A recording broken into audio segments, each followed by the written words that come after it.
Good morning guys, tips ko sa inyong nakatira sa mababang lugar na nag-alagag manok.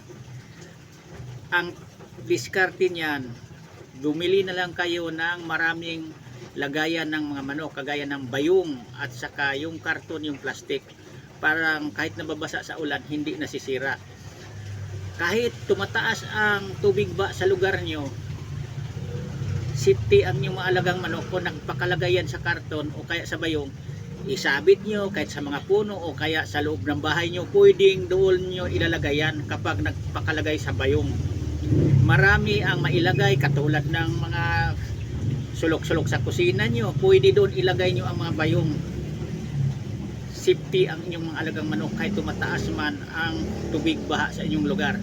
Yan ang mga pamaraan na dapat nyong gawin sa panahon ngayon na lagi tayong inuulan. Ang inyong lugar, nasa mababang lugar, siyempre lagi din kayong dinaanan ng baha.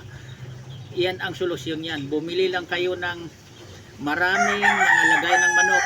Yung bayong, ulitin ko, at saka karton. Yung karton naman na plastic. Kahit nababasa sa ulan, hindi nasisira. Kahit anong gawin nyo mga pamaraan na maisip nyo na hindi maabot sa tubig ba ang manok nyo, isabit nyo sa puno. Kung may niyog man yan, anong mga klaseng puno yan, doon nyo isasabit, o kaya kung may rooftop kayo, doon nyo ilalagay ang inyong mga manok.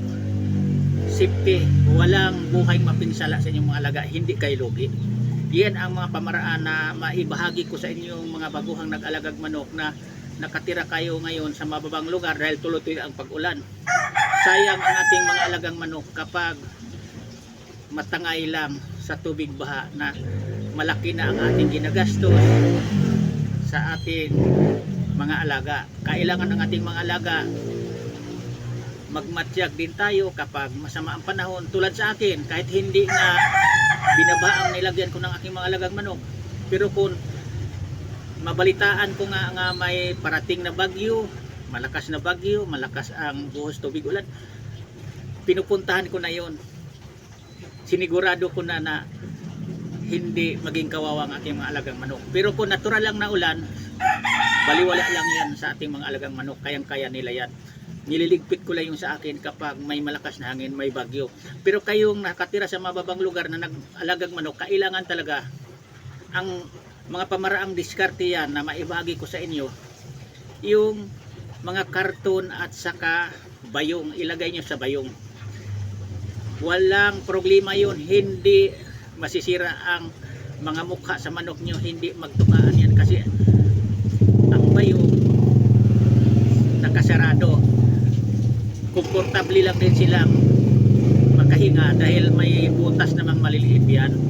Yan ang pinakasolusyon sa mababang lugar na nag-alagag manok. Ilagay lang sa karton, ulitin ko sa inyo, sa bayong. Pwede nyo yung ipasok sa loob ng pamamahay nyo. Basta nagpakakarton, patong-patongin nyo ngayon ang karton, bayong, isabit, diba? Ligtas ang inyong alagang manok. Iyan ang pinakadabis ng mga diskarte sa mga babang lugar. Kasi itong ginawa kong content video, napanood ko rin ito doon sa kaibigan ko, kakilala kong magmamanok doon sa nakatira sa tabing ilog. Iyan ang ginagawa niya. Bumili pa nga siya ng mahabang lubid, tinali niya doon sa dulo nga puno yung lubid, tapos tinali din ang kabila, isinuot ngayon ang bayong. Nakahangir ngayon na parang sinampay ang kanyang mga alagang manok, hindi inabot sa tubig baha kahit umapaw man ang ilog na malapit sa kanila. Kaya ginawaan ko rin content video para kung mapanood nyo itong ginawa kong content video na ito sa umaga na ito ngayon, makakuha kayo konting idea kung paano ang paraan na mailigtas ang inyong mga alagang manok kung ang tubig baha malapit sa inyo, aapaw, dadaan na sa inyong manukan. Yan ang tamang mga diskarte na dapat nyong gawin. Ano pang gawin nyo? Bumili na kayo ng mga bayong, lagay ng manok at saka karton. Yan ang makatulong. Dapat nakahanda na yan bago umaapaw ang tubig. baha sa inyong lugar sa may kung malapit kayo sa ilog.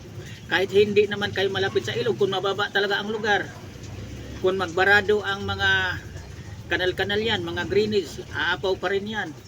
Daanan pa rin yung mga pinaglagyan ng mga alaga nyong manok.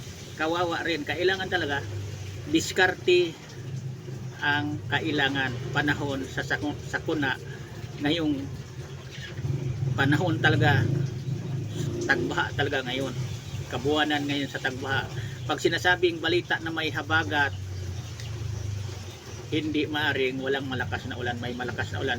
Asahan talaga natin na bumaha yan. Lalong-lalo ngayon, napabayaan lang ang ating mga kanal, mga drainage, mga barado. Kaya aapaw talaga ang tubig ulan. Tinawag o baha. Pero ang baha na yan, naging baha dahil sa kalakas ng buhos ng tubig ulan. Kaya iyan ang dahilan na nagkaroon tayong baha. Tapos ang mga ilog dati nang may tubig, pag nadagdagan yan, apaw yan hanggang pupunta sa kabahayan, sa nakatira sa mababang lugar, malapit sa may ilog na yan.